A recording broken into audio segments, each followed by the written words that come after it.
my next guy, um, probably hinted at this a little bit last week. And that's Travis Hunter. And I've moved him up a couple spots in my ranks since we initially did ranks. I think I'd have him more at like wide receiver 27, 26 type of range. He's going wide receiver 32.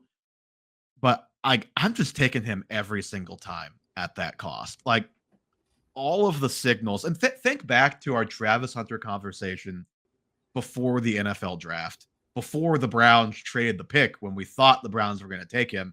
And my number one most interesting storyline of the draft was, okay, let me listen to Kevin Stefanski talk about Travis Hunter and how he's going to be used and what his role is going to be, specifically how much offense versus how much defense. And of course, we don't know the exact answer to that question. We don't know the exact split, but we've heard nothing but this guy is going to play offense. He's an offense first player. So I have no reason to believe he's not going to be an 80% wide receiver at the very least. Could be more, could be 85%. And then you think about him as a prospect. So the way Harmon describes him is not an elite route runner yet, still very good, but just like some technical things to clean up. But he is an elite separator because he's just a special kind of athlete, quick twitch guy.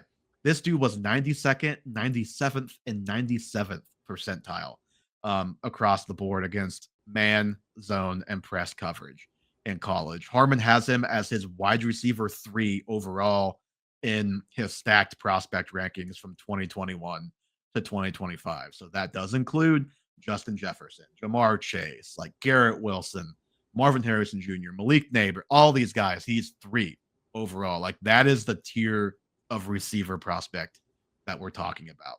He's listed as a starter at receiver and a backup on defense. So I just feel like the ADP right now, there's a lot of there has to be nervousness with the defense and how much he'll play there and what kind of impact that'll have. And I just like, sure, if he was going wide receiver 20, I'd have concerns about it.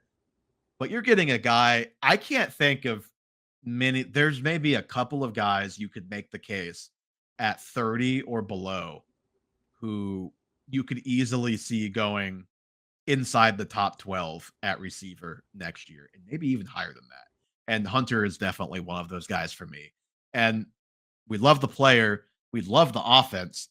We love the role. I mean, he's going to have that slot role. He's going to be able to play off Brian Thomas Jr. I'm really excited to see how Liam Cohen's going to use those guys off of each other. And I mentioned this with the Baker bust conversation. The Bucks were really, really good in the screen game last year. Well, Travis Hunter, Dalton, you and I saw him take about a 55-yard screen pass to the house on a crazy play last year in person against KU. Like that dude is elite after the catch. And I'm just taking that upside swing every time at that point in the draft. Yeah. And just truthfully,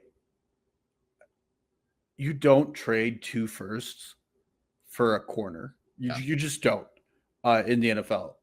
Every GM, and I think James Gladstone is a good GM, knows that you need a really good offense to be a competitive team. And that is what Travis Hunter was taken for. Sure, he might play some snaps at corner. Didn't look good in the preseason.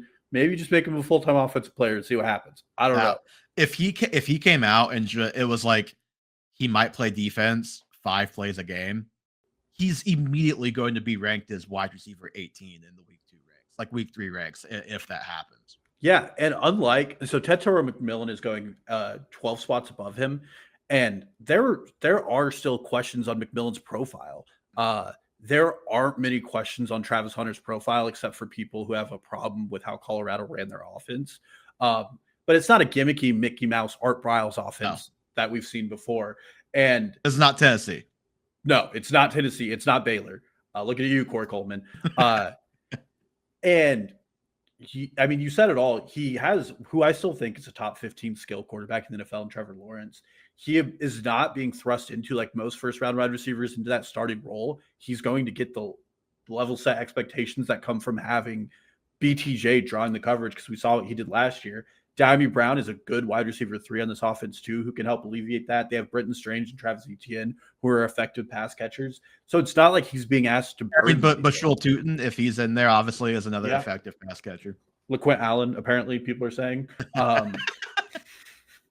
But you put all that together, and then you put in Liam Cohen, who was tracking last season to have 2 top 12 wide receivers who play 2 entirely different positions, which you could easily give Hunter the Godwin role, easily give PTJ the Mike Evans role, and have a pretty good one-to-one comparison there.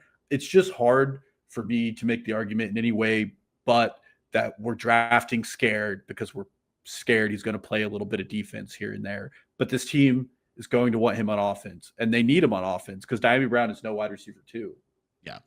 No, I just like, in what other circumstance could you get the guy who I think most people had as the very clear wide receiver 1 and talk about this guy as a generational wide receiver? Like, think about where Malik Neighbors, where Marvin Harrison Jr. were going in drafts last year.